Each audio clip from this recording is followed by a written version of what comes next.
Hey folks, got a few things I wanted to show you. Haven't done a video in a while, and I know it seems to get pretty repetitive, but I wanted to show you what we keep finding on several homes. We do a lot of inspections for one of the RE/MAX locations here in Houston, and I don't know why, but it always seems like theirs are the most entertaining and where we find some of the most interesting things on a roof. So I wanted to show you these few things.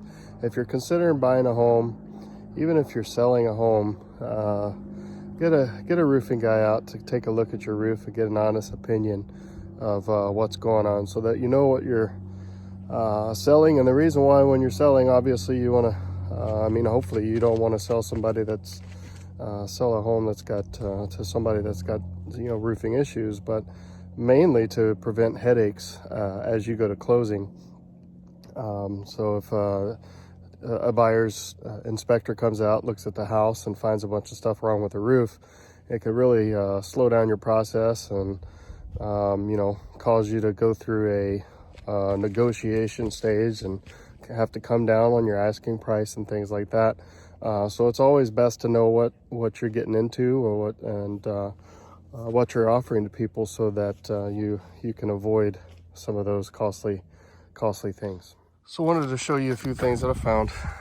You've heard us talk about ridge shingles before, and using 3-tab shingles as ridge shingles. The problem is, so if you're gonna put a good roof on the house and use a 30-year architectural shingle, or some companies are calling them 40 and 50-year now, you don't want to reduce the life of the overall roof due to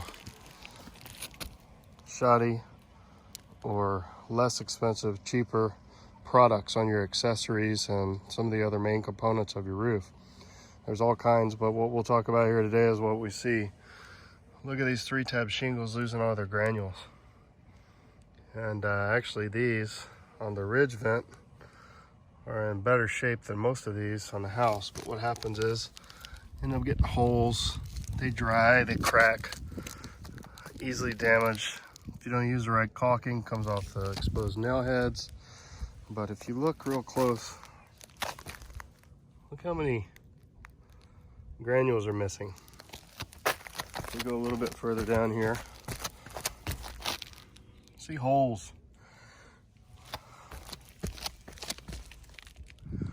So this is a pretty big house.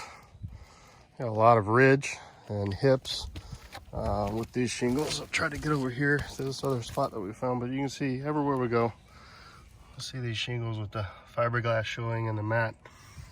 Another thing here is this little cricket area back here on the chimney is starting to break down. Don't know what's underneath there. If it's constructed with metal underneath there, then they're probably still in okay shape, but you never know. And from the looks of this craftsmanship, I wouldn't say that they did it right and put the proper materials underneath there. A couple other things. We'll climb over there with the phone. It's what you consider a 9/12 pitch. Gets pretty steep. But you've got a roof jack. I can't even explain the logic behind that. It's got,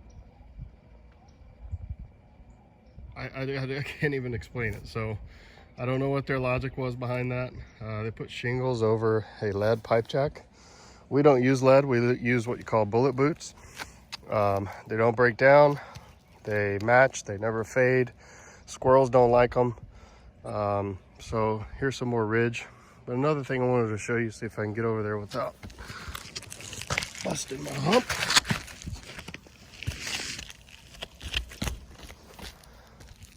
If you look at this valley real close, the construction of it and putting it together is correct, but the materials, they used 3-tab shingles underneath this valley, didn't cut it right.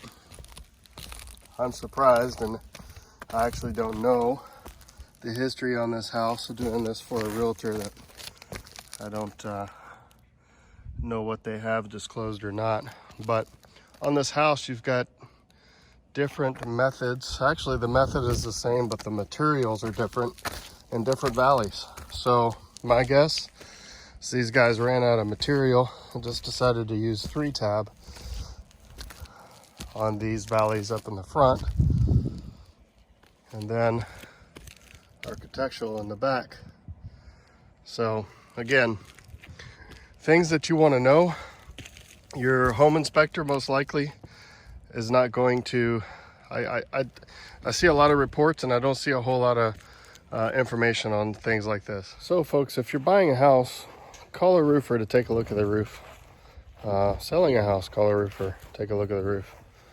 Know what you're getting into, help avoid, as far as, like I said, a seller goes, if you can avoid the hassle of having a negotiation period in the option period, to eliminate negotiation from a potential buyer, then it sure helps you in many ways. But then also, obviously, if you're buying a house, know what you're getting into, how much life is left on the roof, you know, how well it was constructed, what you've got up there, if you've got any issues. So things to look out for. There's so many components that go into a roof.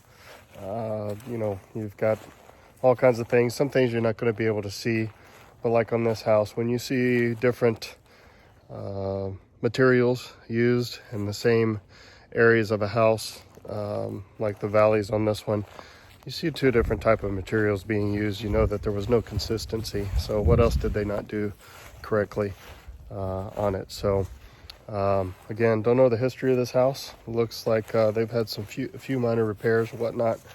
This house's roof is probably somewhere between 12 to 15 years. Average life here in Texas for even the best roof is about 20 years average, give or take a few years here and there.